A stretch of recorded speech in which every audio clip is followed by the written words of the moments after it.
So,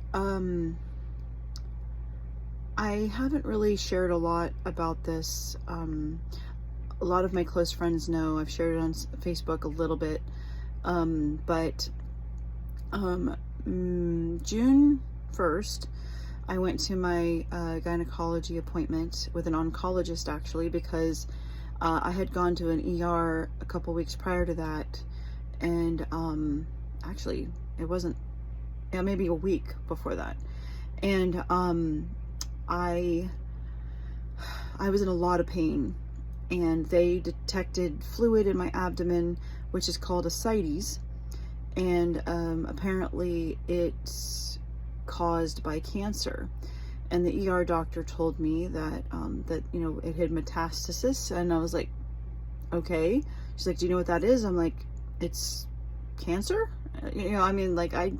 This is the ER doctor, not a specialist. So, but I was trying, like, my mind, I was in such a good mood too, even being in pain. I was trying to make everybody laugh. They gave me morphine. I was laughing and just waving to everybody. And then when she came in with that, it was just like, frowny face.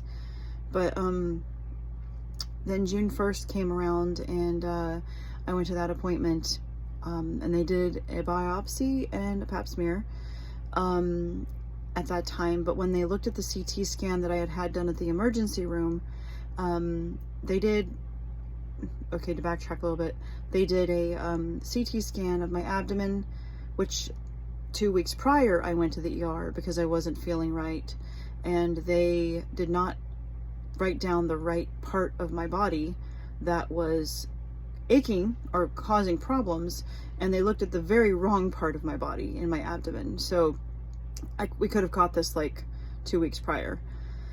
But anyway, so they did a CT scan, and they did a ultrasound of my ovaries, and they determined that, from the CT scan at the gynecology oncologist, they determined that I needed to go into surgery the very following day, the very following week, which was June the 7th. So this is May 23rd, I think, or I forget the date. I'm gonna have to look it up. But you can imagine this is all happening very fast. Toward the end of May, I was like, the possibility that I had cancer. I'm like, what? No, that can't be right. And then June 1st rolls around, and they're like, well, looking at a CT scan, we want to put you in for laparoscopic surgery. We'll take tissue samples, and we may have to do a hysterectomy. And I'm like, what? Wait, no, I want to have children. And then they actually came to my bedside June 7th, which was my surgery date, which was set for laparoscopic surgery. And they had gotten the results from the biopsy, and they said, unfortunately, it is actually cancer. So we advise you to do a full hysterectomy. And at that point, I knew I had to have it removed. I'm glad I made that decision, actually, because what I'm about to tell you is, it's scary. It was very scary for me anyway.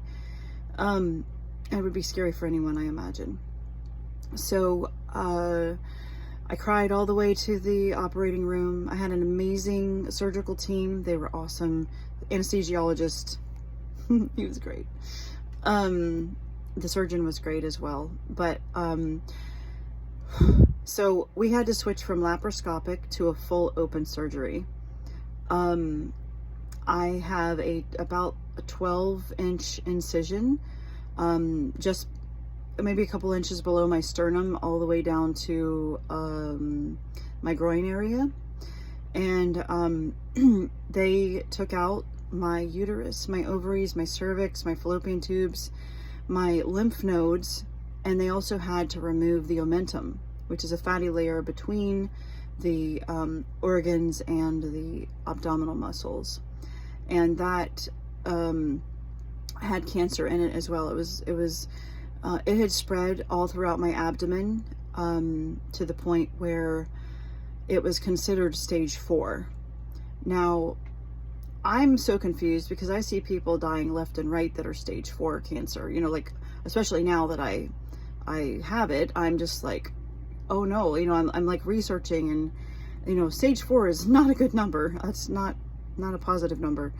But, they did tell me that they got 99% out. That other 1% are just wild little cells running around my body. And I'm about to approach my 6-week mark, actually next Wednesday, the 19th. And so I wanted to wait for that full 6 weeks to heal as much as possible from the surgery before I start chemo. Now, they said that there were deposits, like on my bladder, on my colon, on my intestines, and my peritoneum, like all throughout my abdomen, and they were able to laser those off with high heat laser, and so that's why they were able to say that they got 99%. And I didn't want to do chemo. I wanted to go to Mexico for my treatment, which they have non-toxic treatments that work very effectively. But I'd have to raise about $45,000 to go down there. And I started the GoFundMe, but I quickly realized that I can't mess with time on this, because the cells, I had 2 different types of cells in my uterus. One was a slower moving cell. It had not left the uterus. The other one had, and that's what was spreading. And it was a very aggressive cell. It's called clear cell, and I think it's clear cell adenocarcinoma, and they are apparently very aggressive. And so I've done a lot of research about immunotherapy and about, you know, the types of chemo, which is the one they're going to give me is the one that is, you know, the most effective for this type of cancer. And I still can't believe it. I mean, I technically found out for sure that I had cancer on June the 7th, and here I am July 15th, and now I'm starting chemo July 20th. I'm extremely grateful, but I'm also scared, you know. I mean, I've been super positive and trying to stay upbeat the best that I can. I have my down days because this is heavy. This is really heavy. But I'm gonna come through it with wild flying colors. Not wild colors. Well, both. Maybe wild flying colors.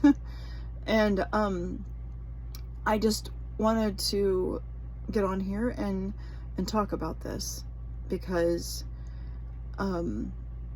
it's been crazy. Everyone around me is now panicking because they're wondering if it's going to happen to them. I'm like, well, we're not related, you know, but that doesn't even matter. Thankfully it's not contagious, you know. It's just that it doesn't run in my family. Circumstances, I guess.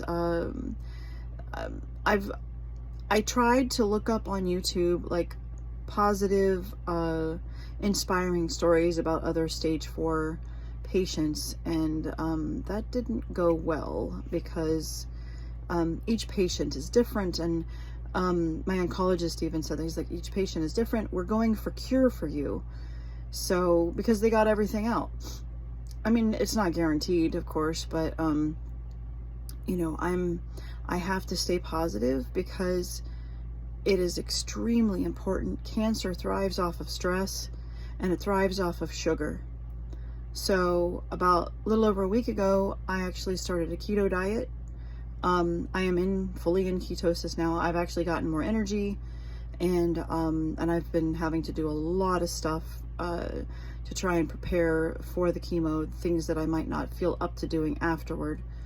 So I also, after reaching out to a group, somebody gave me advice that they have something called low dose chemo. And so I asked the doctor about it. I said, this makes me feel better in my head about this, because normally they do every 3 weeks, and they do like this maximum dose, that just throws your body into this toxic place, and you have like these violent, I mean, all of those of you that have done it every 3 weeks, you know what I'm talking about. I'm very grateful that I have not had that. And they approved the low dose chemo for me, which just means that they take that 3-week dose and they split it up over each week. So instead of getting a toxic load every 3 weeks, shocking my body, it'll be kind of like a slow introduction. And I have really bad anxiety. I had gotten over it mostly, but here recently has been kind of creeping back because, well, you know, this is a pretty major life event going on, you know. And so I've been just trying to be me, trying to stay positive and stay in the present. Ironically, staying present now has been a lot easier than it used to be for me. Before, I was just, it seemed like anxiety was pretty much an all-day event for me, sometimes throughout the night. And that could have potentially fed the cancer, you know, or maybe I felt something wrong and it just kept getting worse and worse and worse. And then, you know, it just, anyway, I digress. But, you know, we have only this life, and it's best that we just take each day for each day that it is. Try not to spend too much time worrying about tomorrow. Try not to, you know, still plan, of course, but if we're worrying, then we're not present. And I have like this silly little game that's one of my tools for anxiety. Like when I'm in a panic attack or anxiety or something, it's like a mindless little phone game that I have. And every time I got into the habit of every time that something, like, or even if I felt the anxiety coming, I would open that app and just start playing that game. It's like this little car parking, I don't want to say the name of it, but it's a parking car kind of thing where you have to unblock the little cars. It's like a little puzzle, and then they like, you know, out of there, and then they go through the little gate and stuff. Anyway, I guess it doesn't matter. I could say the name maybe. It's called Parking Jam. It is not, I'm sorry to the creators of this game, but it is not a very good game, but it's perfect for somebody dealing with anxiety or panic, because just don't do the little stressful ones where you have to like unblock like this bunch of cars in a time frame or whatever. I actually just try to go for the basic ones. And yeah, I really think that having those tools in your toolbox, like getting into the habit of using those tools, is extremely important. I also have a binaural beat that I listen to on YouTube that I've listened to for, man, I don't know, like 9 years or so. And it has been, you know, I have to use it less and less, which is good. But, you know, just having these little things, like meditation helps too, depending on what it is that helps calm you. At one point when I was having like full-blown panic attacks, and before I found these tools, I would sit there and just untangle string, and it really brings you present. Just like untangling something, or, you know, just something doing with your hands that you have to be very focused on, and it, you know, you're patient and everything, and it just but those are my tools. And I know there's a lot of people out there that have, you know, their own tools or whatever, and you just have to find what your tools might be. But anxiety really can be a killer. It's actually brought on high blood pressure for me. So I take this supplement from my functional medicine doctor that helps to calm my anxiety, which then brings down my blood pressure. So that's good. But lately it's been high because, well, you know, the C word. Anyway, I guess I'm going to cut this here because it's getting really long. But I just kind of wanted to, you know, just talk about this for a minute and just kind of show, you know, that no matter what life throws at you, even if it was death, you know, which is a life experience, then that is what it is, you know, that's something that we all have to face at some point in our lives. Some people go early, some people go way past their time that they thought they would live. And, you know, I have hope, and I have inspiration, and I have so much love in my heart from so many amazing people. I have love in my heart for myself. I love myself. I love my life, actually. I you know, I don't want to let it go, but, you know, I have more things to do here. So, I'm definitely going to, actually contacted the clinic again, in Mexico, and she said, I said, I'm gonna fight or whatever, and she's like, well, be sure not to fight, because when you fight something, it's gonna fight back. Love the cancer away. I was like, you know, that's beautiful. So I'm going to love the cancer away. I'm going to give it kind words and tell it that I no longer need it. It doesn't serve me anymore.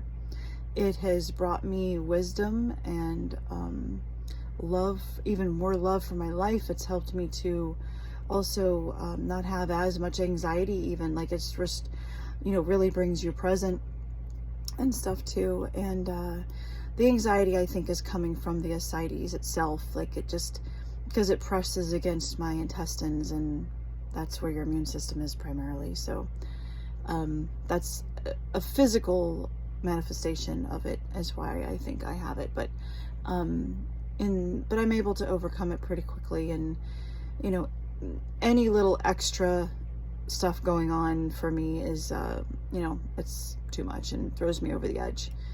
But, you know, we get through it, right?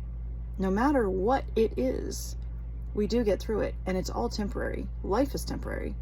Every single second is temporary. So if you can tell yourself, okay, in 10 minutes from now, it's going to be different. 1 day from now, it's going to be different. A week from now, it's going to be different. I don't have to stay in this moment. It will change. That's what life is about. Life is about change. So just trying to stay on that positive track, and no matter what it is that you're going through in your life, I wish you well, and I am very grateful and thankful that you decided to stumble upon this video and watch it. Okay, until next time.